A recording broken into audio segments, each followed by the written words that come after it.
So, I'm gonna figure to post something just to end out the week. Pretty much something a little bit of a laugh, something to giggle at, pretty much something fun.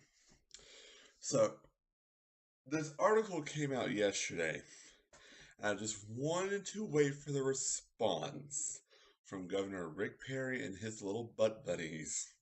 So, last night, an article came out that from Politico, and it was reposted on Raw Story, that Governor Rick Perry, a possible Republican presidential candidate, was indicted on Friday for allegedly threatening to cut a state agency's funding unless a local district attorney quits. Politico reported. Yes, we're going to have a bunch of lulls here, bunch of lulls. But let me continue further with this story. The indictment by Austin grand jury states that Perry threatened to veto $7.5 million slated for the state public integrity unit, which operates out of the office of Travis County District Attorney Rosemary Lehmberg. Perry reportedly demanded Lehmberg, a Democrat, resign after spending 45 days in jail on drunk driving charges. When she refused to comply, Perry allegedly carried out his threat, forcing the agency to cut staff by either firing or laying off prosecutors and other employees. The indictment is the first against a sitting governor in more than a century.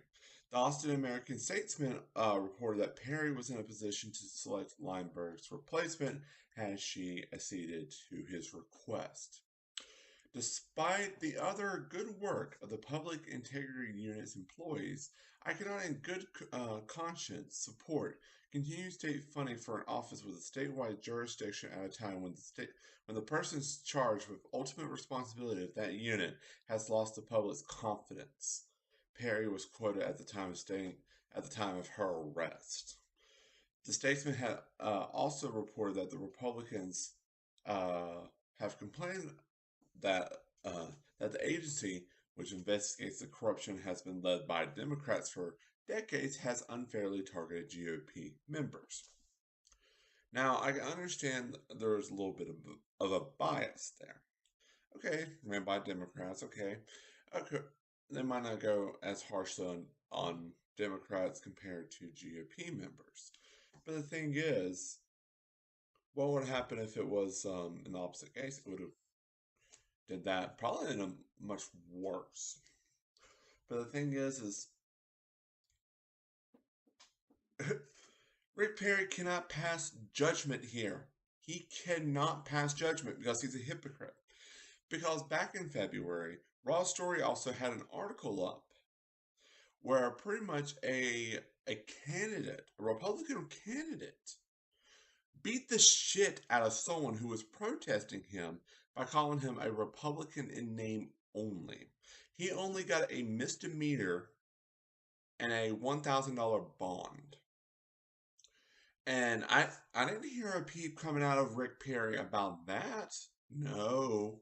Even though, okay, let's be honestly, a little bit admitting here.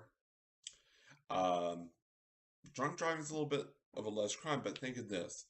If you're going to beat the shit out of someone because they're just pretty much giving their First Amendment rights and pretty much calling you out for what you are, and you're getting mad and you're going to beat the shit out of someone for it, then that shows more that you lost the public's confidence than someone who had a mishap with drunk driving.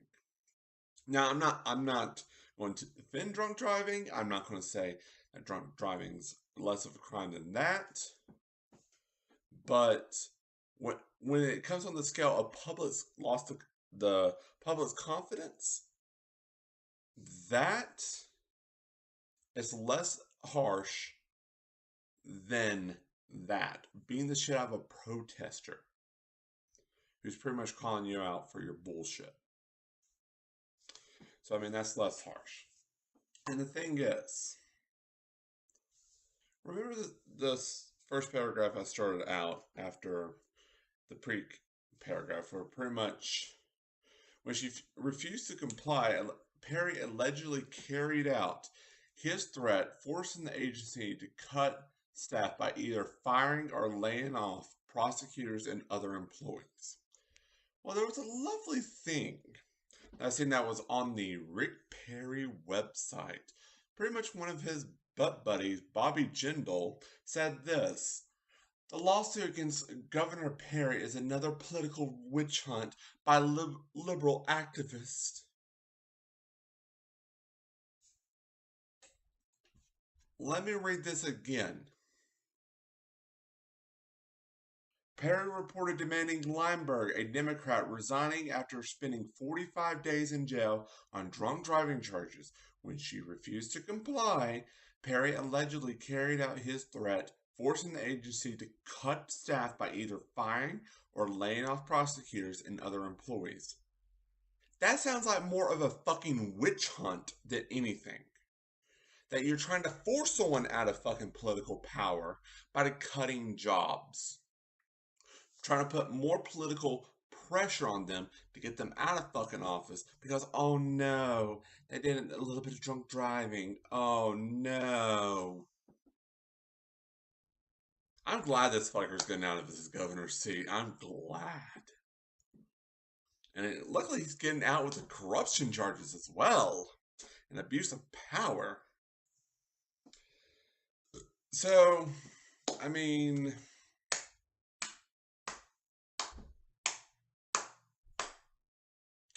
Rick Perry, you continue to amaze us with your hypocrisy.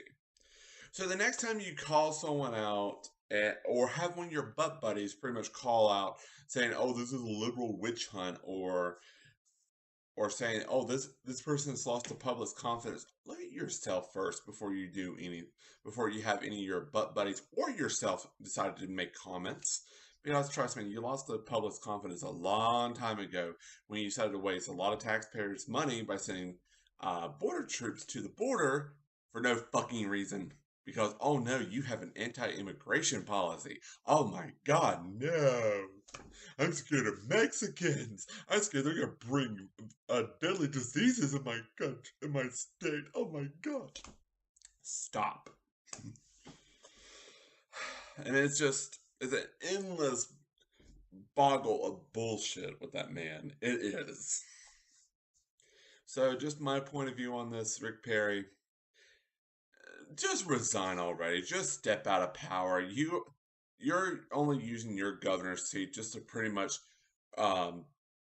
prompt up your presidential candidacy, which that's not going to happen. I highly doubt you're even going to become a president candidate at all, let alone a president at all, because you're not president material. You would definitely lose if you were ever the presidential candidate for the Republican Party, because trust me, a lot of people hate your guts. A lot of people do. And trust me, we do not like your idiocy in this country.